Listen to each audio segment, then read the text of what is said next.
Oh, Lord. Lordy, lordy. Happy hour, my dentistry friend. Oh, God, yes. It's good to laugh out loud. It's another week. I haven't laughed out loud like that all day. That's just great. Well, that's what we're here for, man. That's why we're here. It's not And called... I'm back to my favorite Schmiddix. Oh, yeah. Schmiddix forever. It's a big old swig. So, man. Thirsty. As projected last week, I was busy as a proverbial bee this weekend, moving crap out of my house. Right. And you were into our garage, which is like... Because you're getting walls knocked out and dust and new furniture. Everything. We're basically moving out to move back in. Right. When we get back. Little do you know that she has, and you may have seen signals of this, she's not moving back. She's using this as an opportunity when you don't notice that she's packed all of her stuff and the kids' stuff. Right. She's ready to go. And she's going to leave you a note that says, "Dear Permanent Rodriguez." Uh-huh. Well, I mean, that might be true. There's going to be a bunch of bills to pay with all the renovations, but at least I'll have a nice house to move back into. Well, that's the trouble, is that you'll be paying for it, but she'll be moving back, not you. Oh, you said she wasn't moving back. Well, I'm confused. New information just came in. Okay. I have a teletype here. Did you hear it? I heard the beeping of the telegram. Yeah. Yeah. That's it, man. Exactly. I have sound effects. Do you have any? I also have pens like that, but no other sound effects. No. I can whistle or something. But hey, let's have a whistlethon. You whistle something, and I'll try to copy it. Go ahead. Whistlethon. It's all audio. Let's see. What? You can't smile and do it, can you? No, I can't. It's the bane. Smiling is the bane of all whistlers. That's so true. As soon as you start to whistle, you wonder why you're doing it, and it makes you laugh silly. Exactly. You can't crack up. Why exactly are you whistling? Let's see. I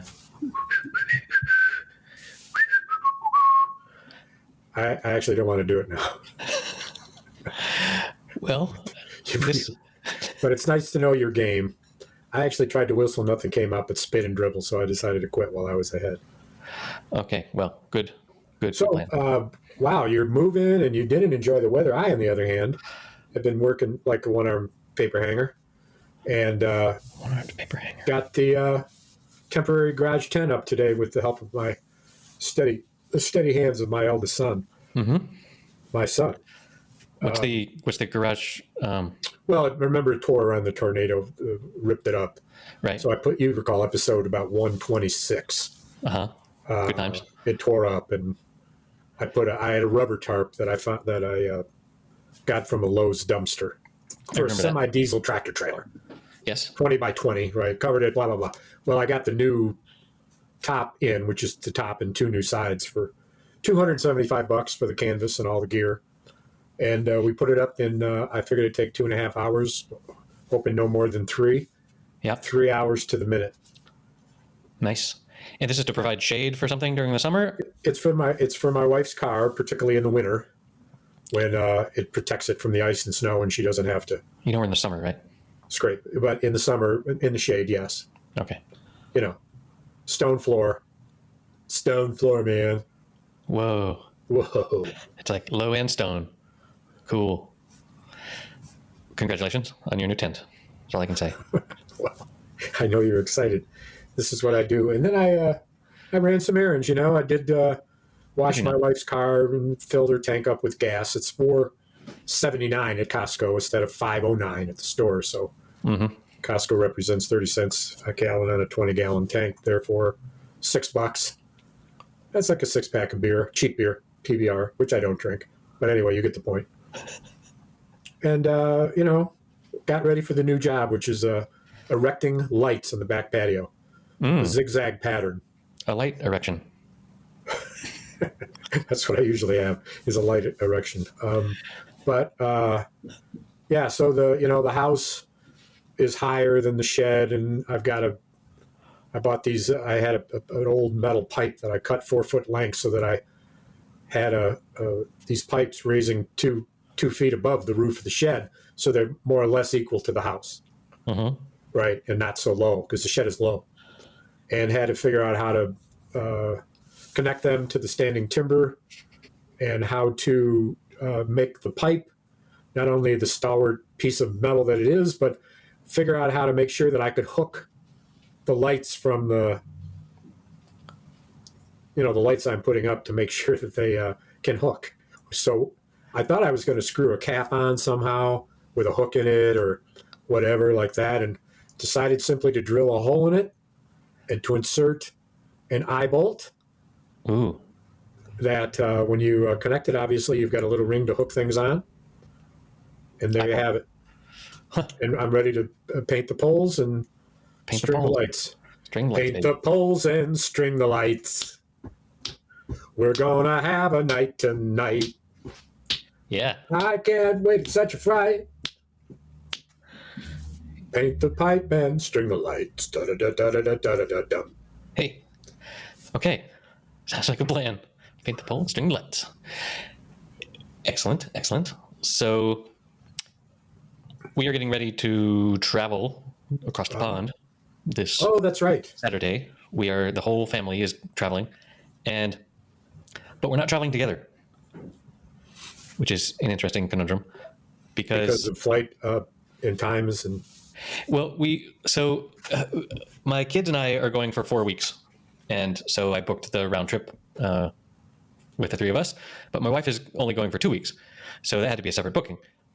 And then the Lufthansa said, hey, we know we promised you that 2-hour layover in Munich, but now it's going to be like a 6-hour layover. Do you accept? And I said, fine, I accept, for me and the kids. And then 6 hours where? Munich. We've done 4 or 5 before. And you just stay in the airport? Yeah. But it sucks because it's right after you've lost your night. Yeah. And you've arrived and you're totally exhausted. They don't make sleeping arrangements worth the shit. No, you just you nap on the benches. So then we got the same email from my wife saying, it's going to be 5 hours or whatever, and do you accept? And I said, yeah, sure. And then that was like 4 months ago. And then 1 month ago, I got an email from Lufthansa saying, hey, you and the kids, turns out your layover is going to be 12 hours. Do you accept, or do you want a full refund? And I was like, no, fuck that. I want a full refund. And I went and I looked around at other flights, and there were other flights with a better schedule that get us in earlier for slightly less money. I was like, okay, I'm taking that. And I was waiting for the other shoe to drop of them to give the same email to my wife, but her flight hasn't been canceled. Coming back. Or changed. Right, it hasn't been changed. Right. So that means that going there, we're on totally different flights. She's going to fly to Munich and then to North Carolina, and then the kids and I are going to fly to Madrid and then to JFK and then to North Carolina. But we're taking off. The kids and I are leaving an hour after she is, and we're getting in an hour after she is. So it's like the same. Like we're going to see each other at the airport and say goodbye, and then see each other at the final airport and be like, hey. So that's great. Yeah, it's great. Compared to being much, much worse. Yes. So I know what you meant. It only seems better until something better comes along. Right. Exactly. So that'll be our experience of me and the kids traveling by ourselves on Saturday. And then she's going on her own, which she says, oh, darn, I wish I could travel with you, but it's actually nicer to travel without kids. I happen to know. So. Well, and you did due diligence. You were patient, and then. Right. I'm actually surprised you went with the 6 hours. Yeah, because I just didn't want to. That was important of things to come. Right. They were just in hindsight, of course, canceling flights in July for whatever reason. So whatever. It is what it is, and you'll like it or not. Too bad. Such is life. Such is life, man. So we have some television. But you moved, you got your stuff out. So I understand you did some homework. Yes, I did. We finished 2 series that we've been watching.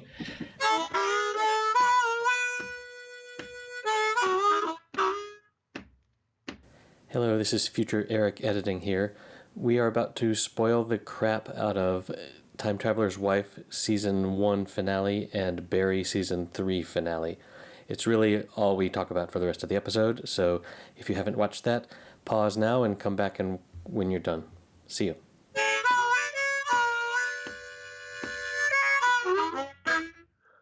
Let's do the Time Traveler's Wife first. Sure, that was my hope.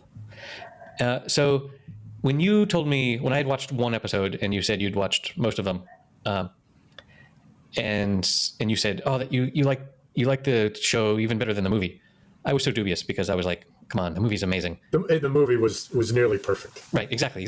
But as I watched the rest of these episodes, man, like, I really care about these characters. Like, sometimes when, during the day when I'm not supposed to be thinking about television, I wonder about what's going to happen to these characters, which is a thing that really good books or good TV That's shows. what happens when you start drinking gin at 11 in the morning. But yeah, you get nostalgic for television. It's never before 10:30. I think the thing that I love about it is that the banter, the dialogue, it is so quick paced and quite funny. Right. It feels sort of real. Like, I love Gomez to death.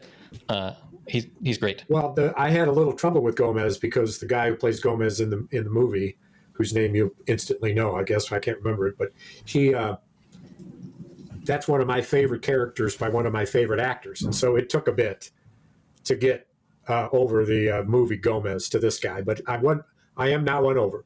I'm caught up with the series, so that's what they have. Ron Livingston. Oh, yes, who was also played big in the Empire, Boardwalk Empire. Yeah, huge.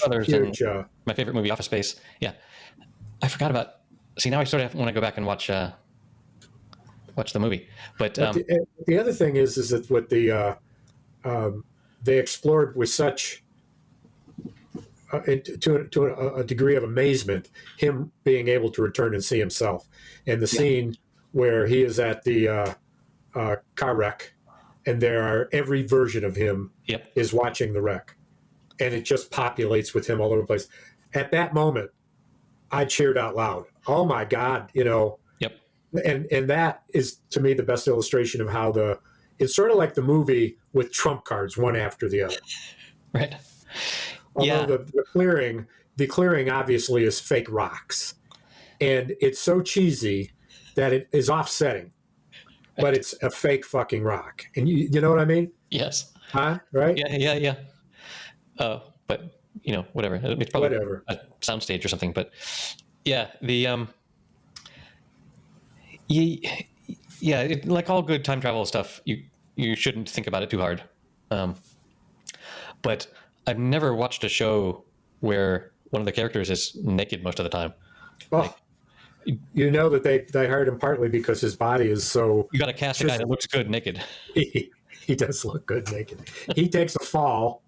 He takes a fall better than any I've seen. It is. Naked I've never seen a more thudding, hurting, crushing landing, time after time, and he gets the shit kicked out of himself. That's very different from to a degree.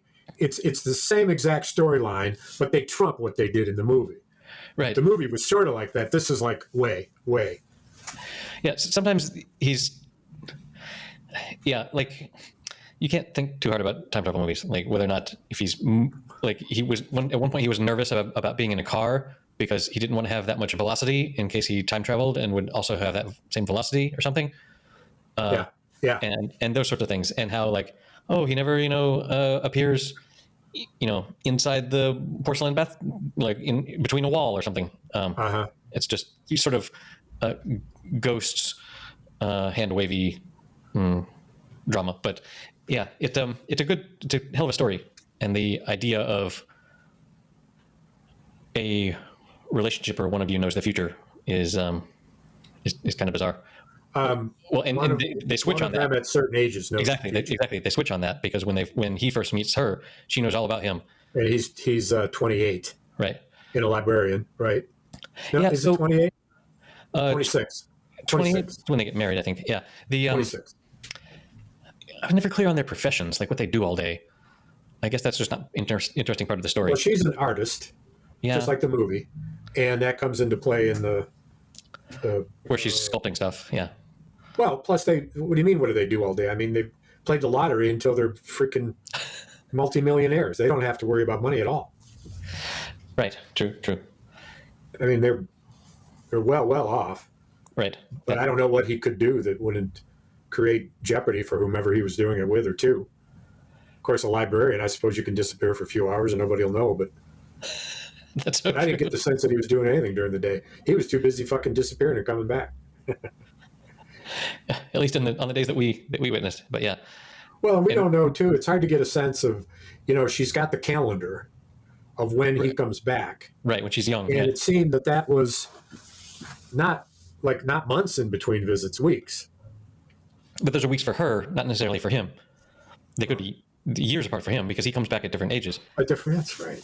So that's right. He could go months without time traveling when he's relaxed. So the two main characters are both British, and I was, as usual, thrown off in a after show interview with the two of them, particularly what's his name? His name is Theo James. Yeah, Theo James. But very excellent actor. He was in the Divergent series. Interesting. Yeah, he is from High Wycombe, England. And she is Scottish. She looks very Gaelic, Aberdeen. Well, and she you know the story about her in Game of Thrones. She was one of the lead characters' love interest from was she? The North tribesmen. She was a huntress. Okay. And one of the most intriguing characters of Game of Thrones. And this is so different from that. It's nearly it's hard to even imagine. But I think it's excellent. She married her love interest from Game of Thrones. Oh, she did. The guy that played Jon Snow. His name's Kit Harington. Yes, Kit Harington. Heartthrob. Still married to him, eh? Indeed. They've got a kid. So, speaking of which... Call him Cat. Kit Kat. Her name is Rose? Yeah. Kit Kat. Candy, yeah. What's her full name? Rose Leslie. Leslie. I'm sorry. Rose Eleanor Arbuthnot, not Leslie. Whoa. Yeah. Like what? The credits just say Rose Leslie. Yeah. As they Whatever. Should. But, yeah. And so the other character in the movie that was very, very, very, very hard for me to replace, I thought, was the dude who played his father, a drunken violin player. And I was very quickly won over by the actor who plays him in the TV series. Yeah, he did a great job. I don't remember it's been so long since I've seen the movie. I don't remember the details of who that was, but yeah, this final episode was a hell of an episode. Like, it pulled together all of these strings. And was the father in earlier episodes? Whose father? His father. No, his father came into just midway through the season. Okay.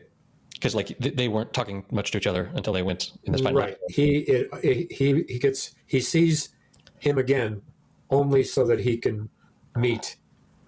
Right. Yeah. Okay. So what do we think has happened here? So, Henry? First of all, I'm a little bit offended about how old they make him look at age 42. Yeah, well, because you're jealous because he looks so much better than you. Gray hair and stuff. I mean, naked, he looks better than I've ever looked. But or you ever hope to look. The gray hair is, I don't know. I mean, for sure there are people my age with gray hair, but he's in a wheelchair, and he's recording these videos like you would do if you were dying, and then at a later point, the wheelchair is stored away, as if we don't need a wheelchair anymore, which implies. And then there was a scene where he flashes forward and clearly sees Gomez and Claire sort of hugging each other at what seems to be a funeral. And so what's the question? I mean, you know, what he's witnessing is he's witnessing his own deterioration, physical deterioration and death. And he's dying so young because of all the time travel. We presume. You've already seen a flash of something that probably didn't record with you, which happens from time to time. But what are we talking about? There is a scene in the bathroom when he's cleaning his apartment that the floor of his bathroom is full of blood, and then he looks again and it's gone. Whoa. That's in the first episode, probably. Wow. Okay. And then in about the third episode, he's landed in the woods, and you can hear Claire's voice, and there's a gunshot. Yeah, right, exactly. I remember and so that's early on, and those are planting seeds, portends of things to come.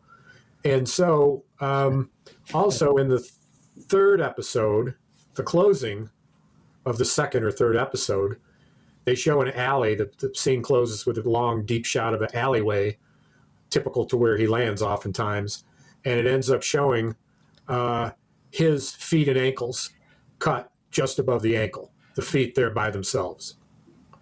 Do you remember that? Whoa, I do. Like, I can't tell how much of this is like surreal, scary stuff, or his feet cut above the ankle. And they do a close-up shot of the strawberry mark that is the proof of who he is to Claire, and et cetera, et cetera.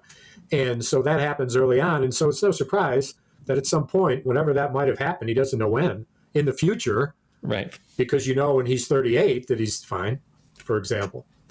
But then so it's no surprise that at some point there's a wheelchair, because at some point he had both of his feet cut off above the ankle, and that's why he's in a wheelchair. See, maybe he transported into a place where half of his feet were somewhere where they shouldn't be. I don't know. Huh. Like on railroad tracks, they would have been crushed. This looked like they were cut off with a samurai sword. Whoa. Okay. So so many questions. Well, yeah. But the other thing too is that there's a scene in the second from the last episode where there's blood and it's splattered over the glass of his house. Right. And that's shown several times, and there's him at two ages, and they both disappear together. That was in the last episode. In the last episode. Yeah. That wasn't blood, though. That was throwing wine glass. Oh, is that what that was? Yeah, she threw a wine glass at his head because he got Oh, yeah, okay. I thought I kind of missed something with the blood there. But anyway. It sure looked like blood. But yeah, it's huh. And we certainly see old Claire sobbing, but like young him has no chance to actually interact with her. He can just like see her from behind. Well, and he'll always be able to time travel to when she was younger, but to her, that's just something that happened in her past. Right. He won't always be able to. I mean, if he's dead. Pardon? Oh shit, dude! In the final episode, he's sitting there when he says, shoe polish day. She says, "Why didn't you put your shoes on?" And he's crying because he didn't have feet. He's crying because his feet have been cut off, and the camera has his ankles behind a bush, and they show you the shoes at least 3 times, and he looks like about 46, and he's crying. He looks 46, but they say he's 42. And she says, blah blah blah, why are you crying? And he's thinking memories, and he's thinking of shoe polish day, and how ironic it is now, of course, that he has no need for shoe polish whatsoever. And, I thought the shoes were just a play on shoe polish day. Wow. Because he dyed his hair, obviously. Yeah, I can get what the shoe polish was used for. The hit on it. I thought the song was great at the wedding. What a great wedding song that is. Yeah. I'm familiar with that from and what I really enjoy about it is if you watch instead of the singer, you watch with greater intent, the people singing along and having fun. There are a couple people that are having the time of their life. Yeah. Some of the dancers were having a great time. And the actors all are having a great time too. Go ahead. Go ahead. No, please. So the child stuff, I have to say once again, you were right.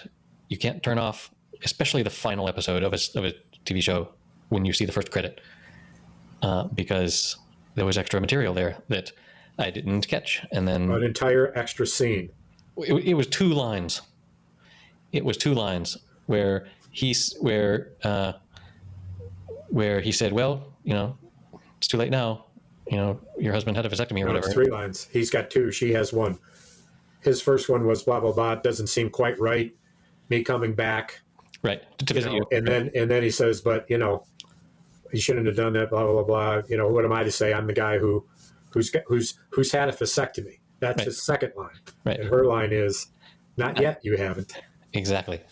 But there was a signifier, a portent of that scene when he returned. It was on his wedding night where he left and came and left. He was so stressed out that he The night before his wedding, 8 times. he was so freaking right? drugged up and 7 hours before his wedding day. And the tree outside the apartment, all different sizes, which was the marker for him. What a great was that in the original movie? Yes. What a great The tree? tool. Yeah. Yes. What a great way to visually show Yes. what epoch we're in. Time and age. Yes. Yes. And the other thing about the tree that was more in the series now than the movie was, while the tree in the movie was vibrant and bold, the tree in the series is glowing.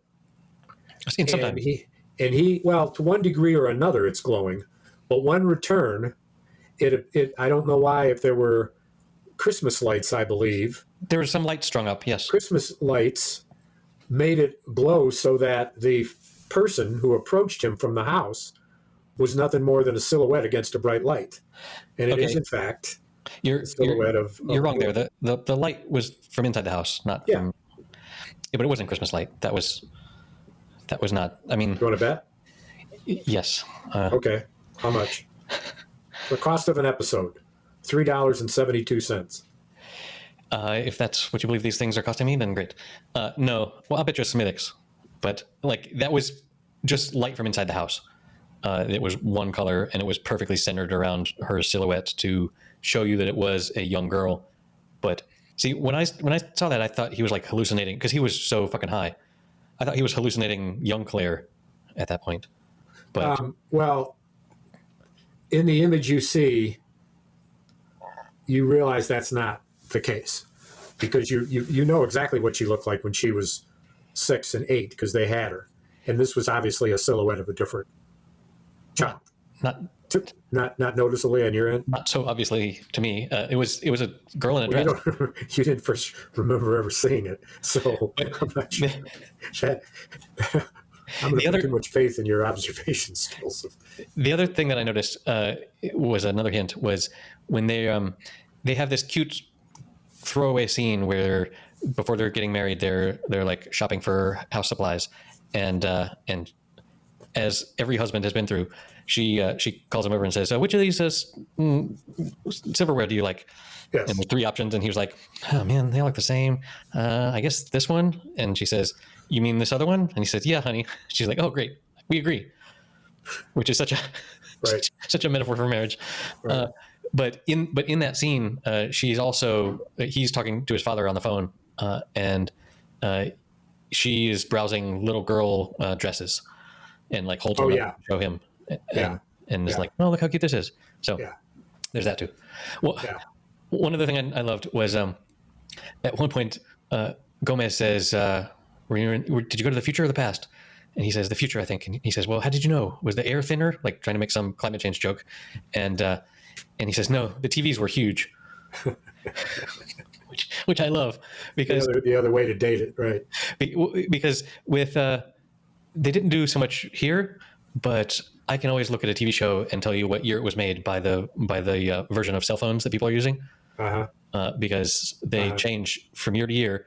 Right. And the ones from 3 years ago don't look exactly like the ones from this year. Right. And right.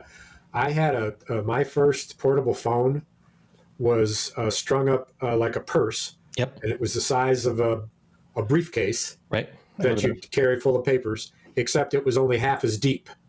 So it was more like you were carrying a cartridge full of ammo and a headset, and you would have to walk different parts of the block for it to be able to work.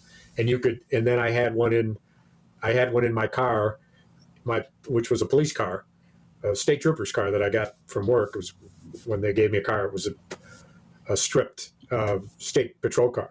So right on the hump between the passenger and the driver's seat foot area, there was literally a telephone. Yeah, I remember those. That was that you'd pick it up, and yeah, with the cord. I remember it didn't work, but I went down the highway acting like I was talking just to be cool. I'm sure you were. It was unheard of.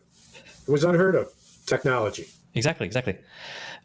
One last thing I guess I want to touch on is there are so many movies about time travel, and in many of them, if you're traveling within your lifetime, you're going to end up in a place where there are more than one of you. And I've never seen a time travel thing that mentioned this particular opportunity. Oh. Which came up again and again and again. It was interesting. What a concept. Like, I think we should just leave it there and laugh knowingly and not let anyone else understand what we're talking about. But what a particular opportunity. Anyway, so is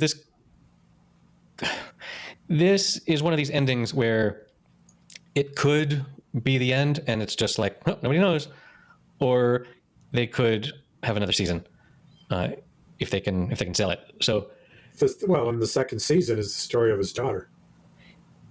Well, it potentially could be the story of his time traveling daughter, which we know is the case. Well, we presume. No, we know that the first 5 times she got pregnant, the fetus disappeared. Yeah, let's talk for a moment about how horrible that would be to have a fetus appear in your room. Just kind of thud right on the floor. Yeah, gross. Not a good image. Yeah, I'm like, well, God Almighty, man, that's fucked up. I mean, it's time traveling away to where? I want to change the subject. Oh, God. Are they going to get to be older and then all the fetuses show up on the same day? No, they're going to land in somebody else's belly and be born and think that they had 2 lives. That's what's going to happen. Whoa. God provides, man.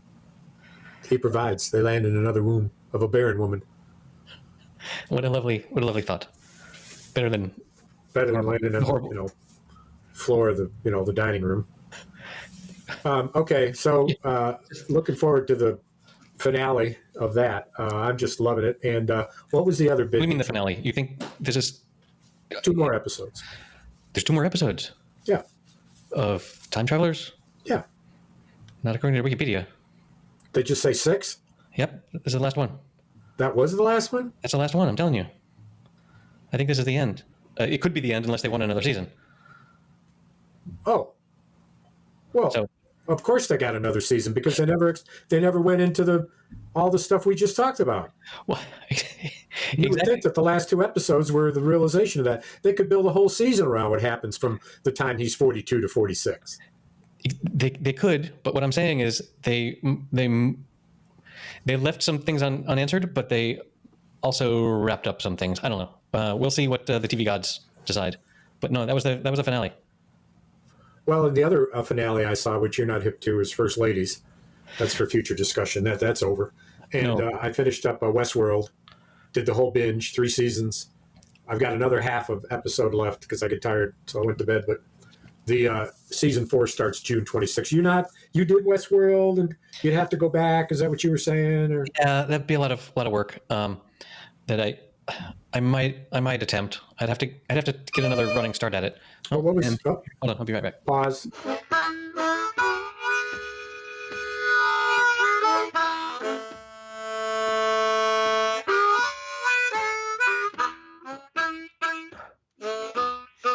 Welcome back to part 2 of the show. We had a brief intermission. Had to get ourselves another beer. Well done. I don't want to talk about Westworld. I've got 2 topics. One, I've got a bee in my bonnet about Spanish high school.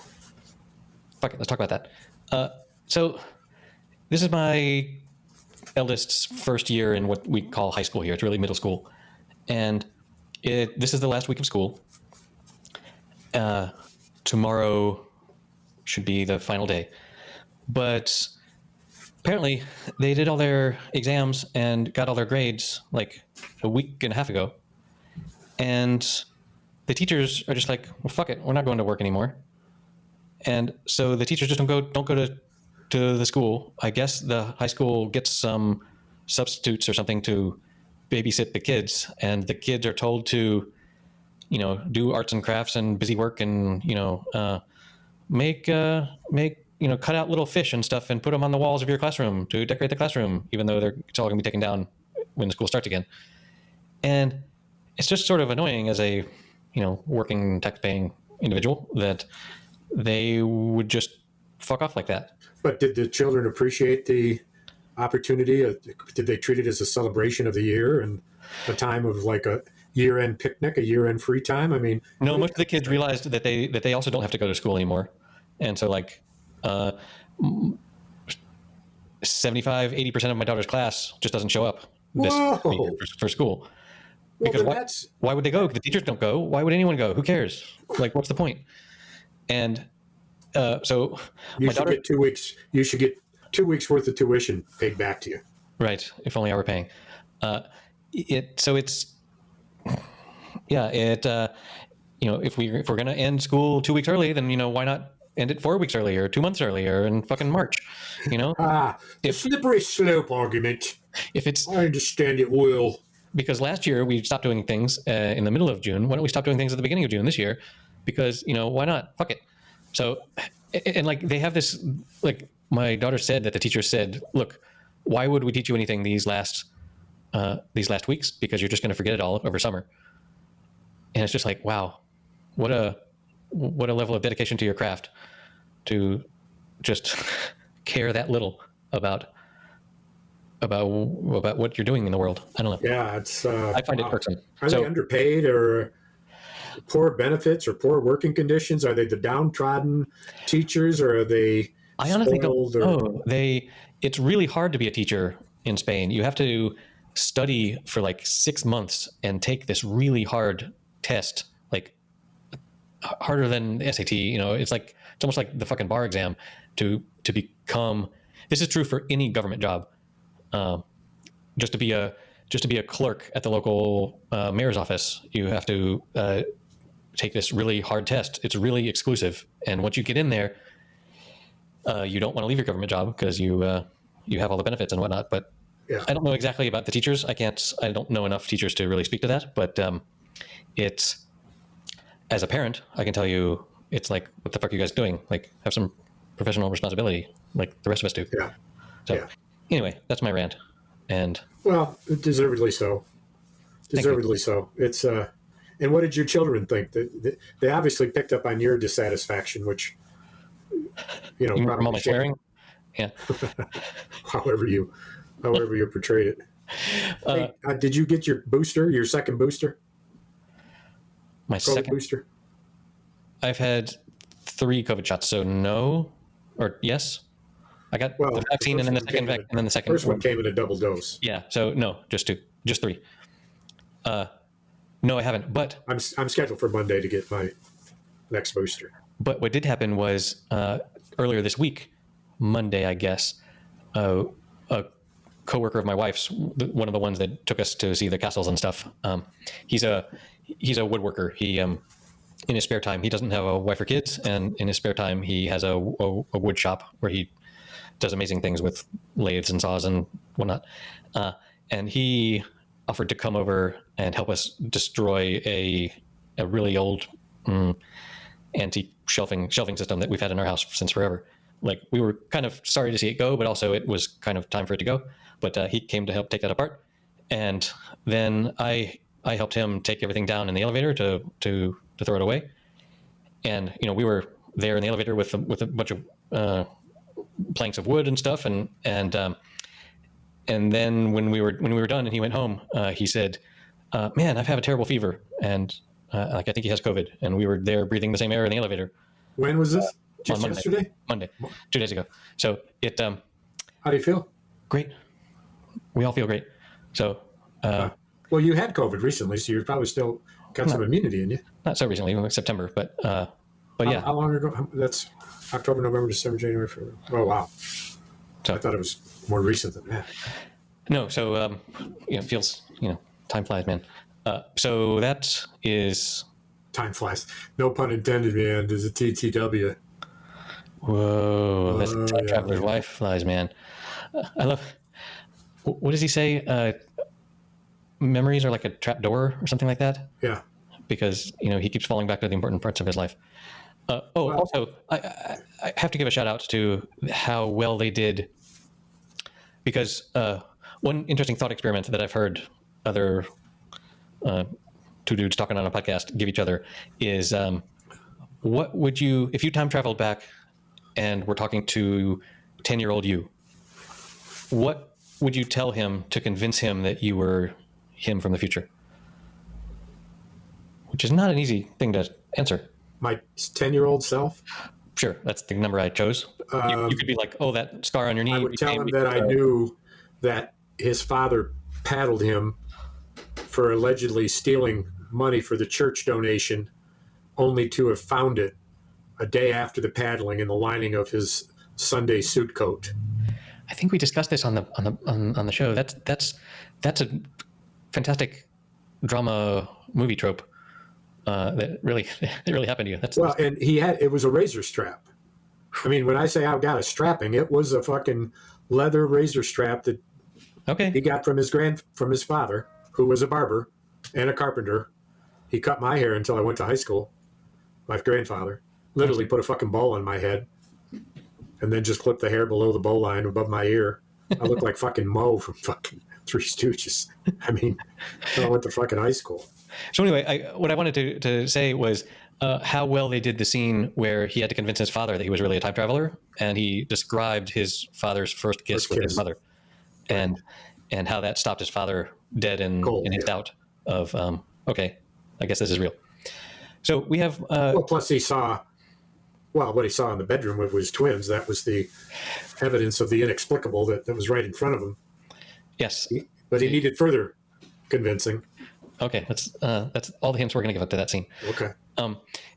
We have another. I loved her the writing for what she said about marriage in the last season, when he said, we're getting married and I'm supposed to make you happy, and she said, no, that's not what it's about.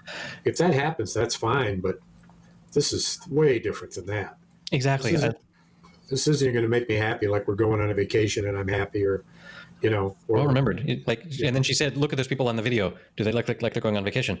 I said, no, this is a deeper thing than that.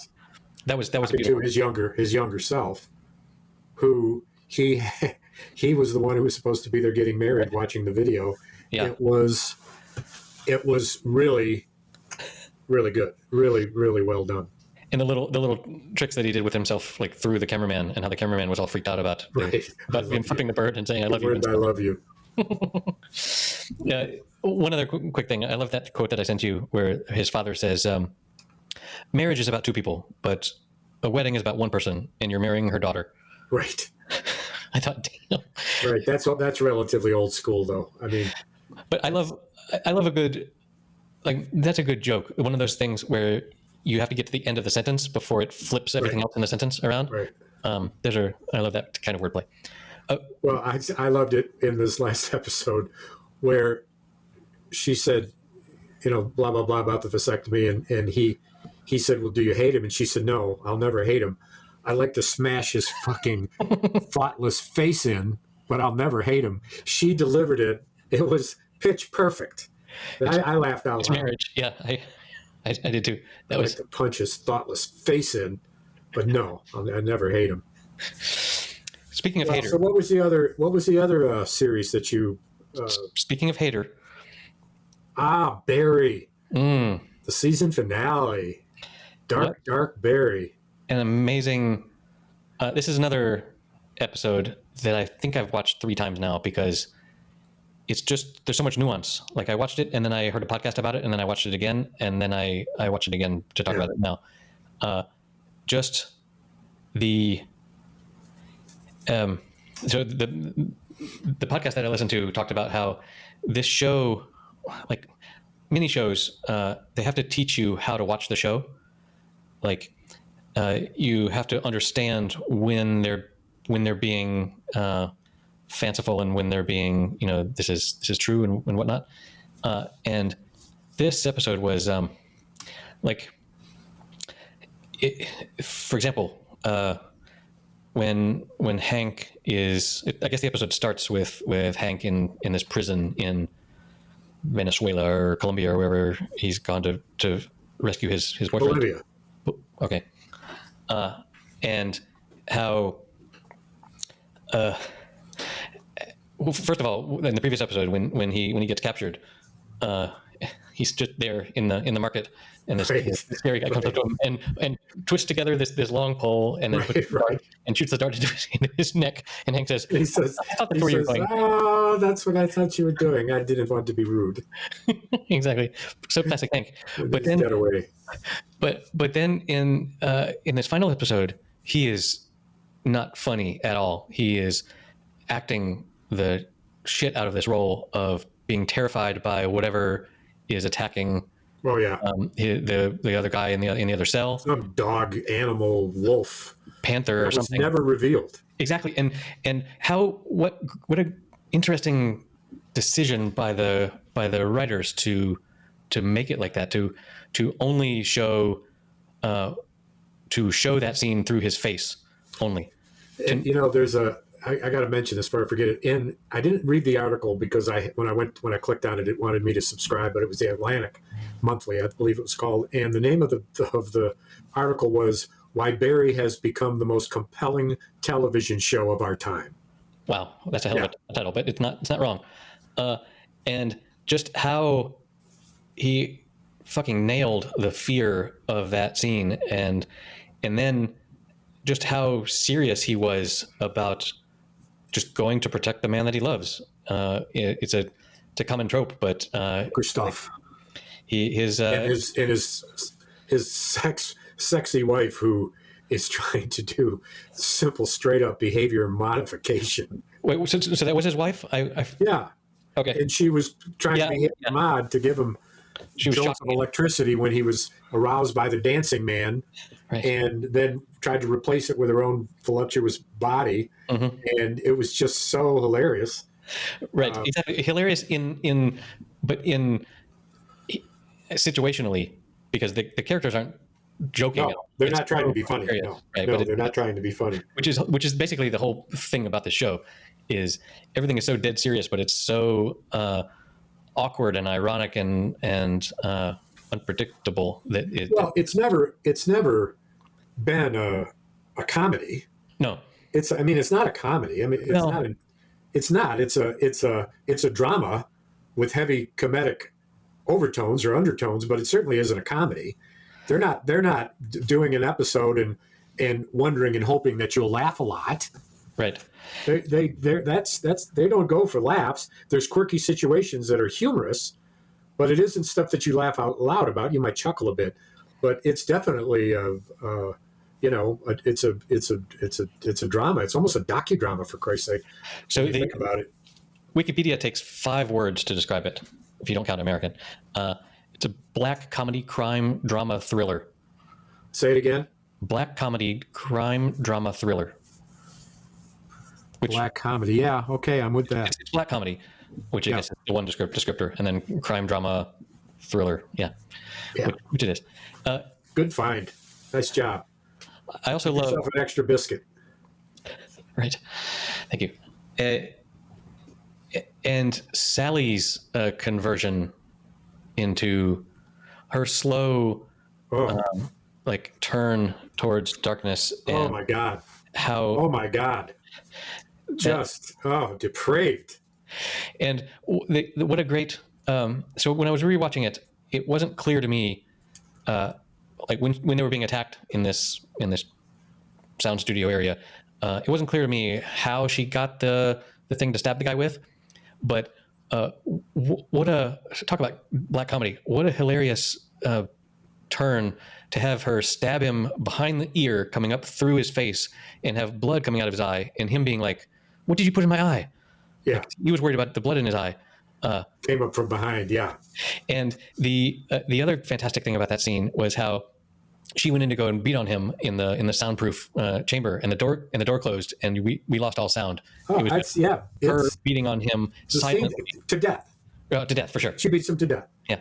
And it is that kind of thing. And I've talked before about the comfort of silence in movies where they let you linger on a scene, and Barry does that So all the time. Just the scenes of his pending death and his the kind of morbid standing of all dead people on the beach and listening to some unknown and never revealed clanging metal moving thing in the ocean, machinery, but never seen, never revealed. Right. And then strangely, both Sally and who else appears? Fuchs Fuchs, on the beach. I think so. But so are they all? Are they dead? Everyone else in the scene is dead, as it turns out, except for Barry. They're all his victims. Is the gimmick there? That could be. It's not totally clear, but yeah. Now that you say that, the only ones they showed with any close-up recognition were all victims. Yes, including his best friend. They did that on that Australian show that we watched, where they were assisting suicide, and there was a scene on the beach because the Australians love their beaches with all of the dead people. Oh yeah. What was that? Whatever that the thing about assisted suicide Australian show we watched in episode with a 95 or whatever. Yeah, what was the name of that? God, that was good. I haven't thought about it. And with the abandoned girl who was adopted by the mother who ended up sexually abusing her. The hell was that? I am total blanking on the title of that. That was one of those stream, like a Spectrum stream show. The End. End. Centers around 3 generations of family trying their best to navigate how to live meaningfully and die with dignity. The show is praised for its depiction of aging and exploration of complex things like euthanasia and suicide. That's not it. No, it's not. There's a doc. Yeah, Eddie. With a Shakespearean. Hold on, I can find this because I can go to happyhour.fm and search. The End. No. The End of the End. Yeah, that's it. The End of the End? Yep. Episode 122. We talked about that. Yep. So anyway, because the old lady that like jumped out of the window in the first episode, remember that? She trying to kill herself. She took a whole bottle of gin and then jumped out the window. She's like a Shakespearean actress in England. Anyway, what a weird parallel. But yeah. So what a great twist at the end of Barry too, because it was not clear what was going to happen when he's going to kill the police chief or the detective's father. Or maybe he's the police chief. I don't know. Because he killed the detective's father. Yeah, he killed the detective at the end of last season, I guess, and the father. So when the father invites Winkler, what's his Gene. When he invites Gene over and says, "Come on in, I want to show you something in the garage," and then there's just 2 chairs, and they sit down and do this really painful interview of like, "Did you love my daughter? Did you love my daughter? Did you?" In the previous episode, it was established that when he was held captive in Vietnam, that he convinced his abductor to commit suicide. Yes. And Gene says to him, "No, it wasn't Gene. He was talking to Fuchs, and when he said that, and Fuchs said he must have get this straight. And yeah, he must have been depressed. Yeah, it's a fascinating journey, and because I watch the show notes after every episode where he is writer, co-writer, director, co-director, whatever, producer, are explaining that they go into the writing room, go to the writing meetings, and they literally only know what happened in the last episode. They're not altogether sure what's going to happen next. Nice. There's certain things that they had planned on, but they do it kind of organically, and they literally, to me, are outdoing themselves every single episode. Yeah, shows like that are really fascinating. One quick note about that interview with Gene. I paid close attention. The whole thing was one cut. Yeah. From when they started and they sat down and everyone was calm until when they were like nose to fucking nose. Why are you protecting Barry?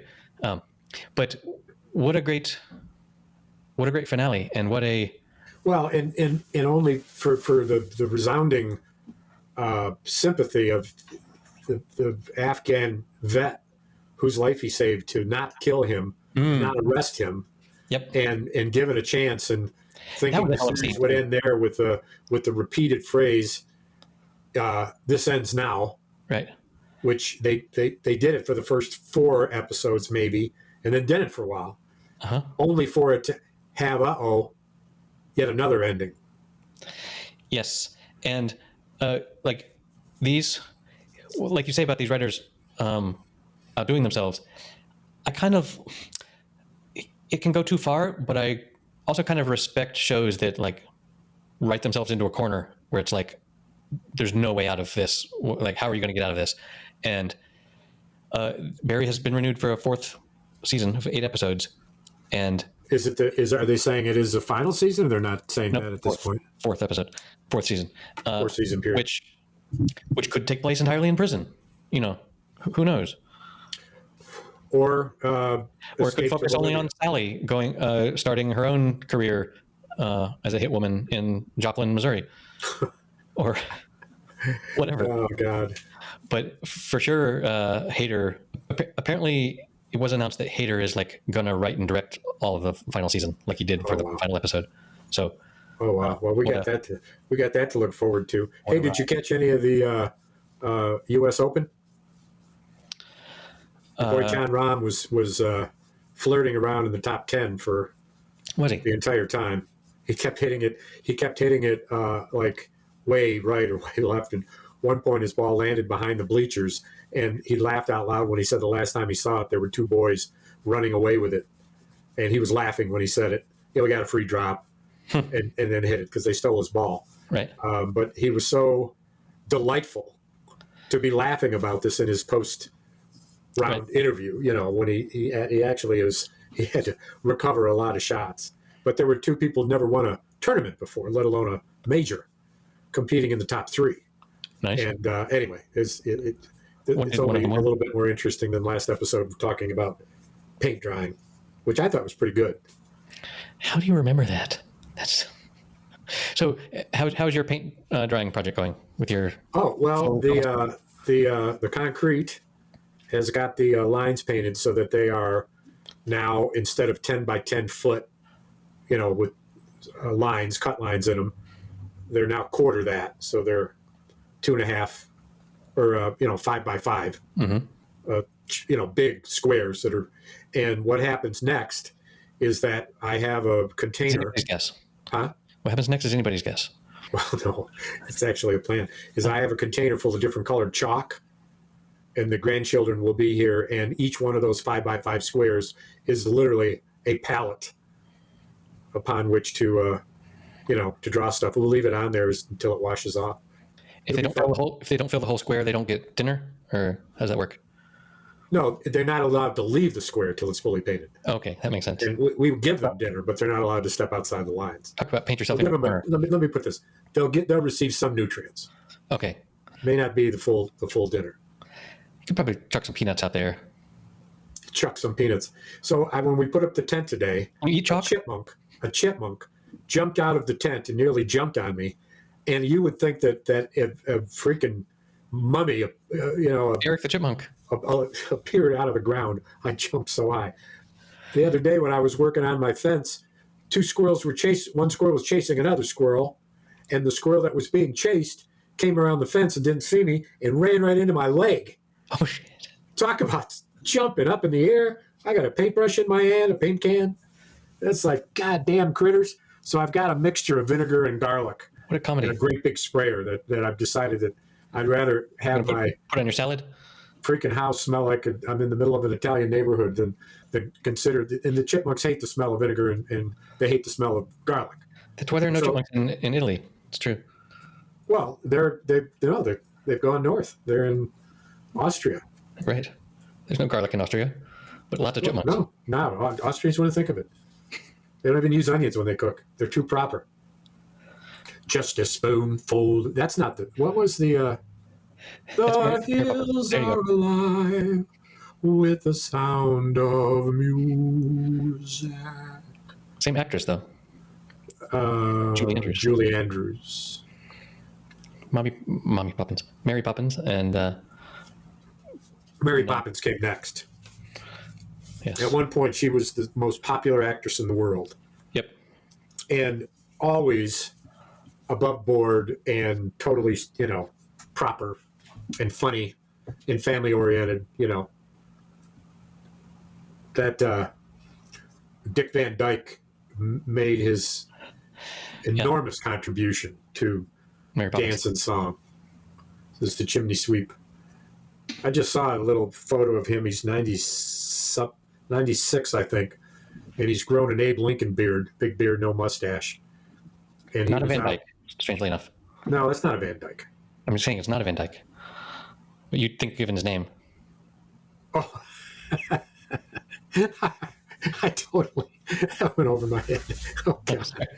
I am into my second Schmidt, so excuse me if I've become rather dense. So what are some of the other songs from the Van Trapp family?